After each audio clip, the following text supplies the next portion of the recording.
కదా. ఆయన చూసినప్పుడు ఎంత సంతోషమో. ఇక మన బాధలు గుర్తుండవు, మన కష్టాలు గుర్తుండవు, మనల్ని నిందించిన వారు అందుకని ఈ లోకంలో ఉన్నంత కాలము మనకు శ్రమలు, ఇరుకులు, ఇబ్బందులు, అవునా, శోధనలు, పరీక్షలు, ఆటంకాలు, తిరస్కారాలు, అవునా, కరువులు, అవునా, ఇంకా రకరకాలైన వాటిని మనం ఎదుర్కొంటూ ఉన్నాం. దేవునికి స్తోత్రం. అందుకే పౌలు గారు అంటారు, సంపన్న స్థితిలో ఉండనెరుగుదును, దీన స్థితిలో ఉండనెరుగుదును. సోదరం చెప్పు గట్టుకోసారి 2 చేతులు పైకెత్తి. దేవుని పెట్టారా. అందుకనే శ్రమ పడుతున్నాం. ఇక్కడ ఎటు పోయినను శ్రమ పడుతున్నాం. సోదరం చెప్పు గట్టుకోసారి 2 చేతులు పైకెత్తి. ఒకటే గుర్తుపెట్టుకోవాలి, లేనప్పుడు ఉపవాస ప్రార్థన. యోబుకు అన్ని ఇచ్చినా కూడా, అన్ని కలిగినా కూడా, అన్ని పోయినా కూడా యోబు ఏమన్నాడు? యెహోవాయే ఇచ్చెను, యెహోవాయే తీసుకో, ఆయన నామానికి స్తుతి కలుగును గాక అన్నాడు. ఆమేన్. మతి ఉన్నోడు కాబట్టి స్తుతి కలుగును గాక అన్నాడు. మతి లేనోడు అయితే ఏమంటాడు?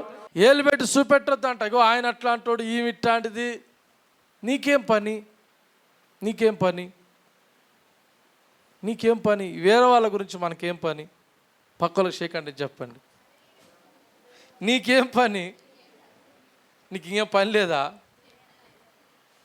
మనకున్న పని చేసుకోరు కొంతమంది. ఈ పని పాట లేని బ్యాచ్, ఆమె అట్లాంటిది, ఈయన ఇట్లా అంటాడు, ఆయన అది చేసిండు, ఇది చేసింది. నీకేం పని అంటున్నా?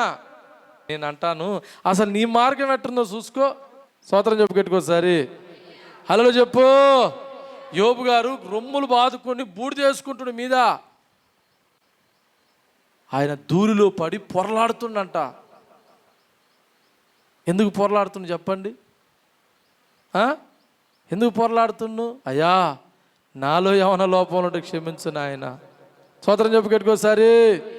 దావీదు గారు అంటారు, అయ్యా నీకు అయాసకరమైనది ఏదైనా నా జీవితంలో ఉంటే జ్ఞాపకం చేసుకోయి అన్నాడు. ఏమండి, నెహెమ్యా గారైతే, ఎజ్రా గారైతే మనుషుల దోషాలు మీదేసుకొని ప్రార్థన చేసిరాళ్ళు. అయ్యా నా పితరుల దోషాలు క్షమించు నాయన అని చేసిరు. దేవుని బిడ్డలారా, ఆలోచన చేయండి.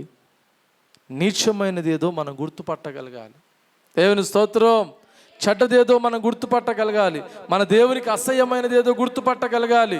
మన జీవితానికి చెడును, నాశనాన్ని, కీడును తీసుకొచ్చేది ఏదో మనం గుర్తుపట్టగలిగితే మనం ఎట్లా తెలిసిన దేవుని నోటి మాట వల్లే ఉంటామంట. చప్పటి కూడా ప్రభుని కనపరచుదాం. హల్లెలూయా. ఘనమైనవంటే ఏంది?